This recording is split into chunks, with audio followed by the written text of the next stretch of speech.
بسم اللہ الرحمن الرحیم۔ بانی چیئرمین عمران خان صاحب کے حکم کے مطابق کل بروز ہفتہ دوپہر 2 بجے راولپنڈی میں ایک پرامن اور پرزور احتجاج ہوگا۔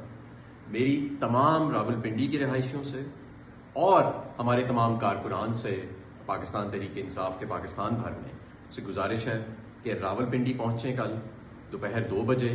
ہمارا یہ احتجاج عدلیہ کی آزادی پر جو حملہ کیا جا رہا ہے اس کے خلاف ہے۔ ہمارا یہ احتجاج جو ایک مینڈیٹ چوری کیا گیا پاکستان کی عوام کا اس کے خلاف ہے۔ ہمارا یہ احتجاج مہنگائی کے خلاف ہے اور اس ناجائز فارم 47 کی جعل سازی کے ذریعے پیدا کی گئی مسلط حکومت کے خلاف ہے۔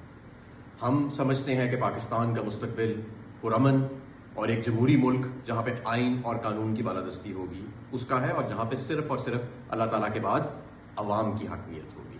انشاءاللہ تعالیٰ ہم اپنے مقصد کے قریب ہیں اور اسے حاصل کر کے ہی دم لیں گے۔ پاکستان تحریک انصاف زندہ باد، پاکستان پائندہ باد۔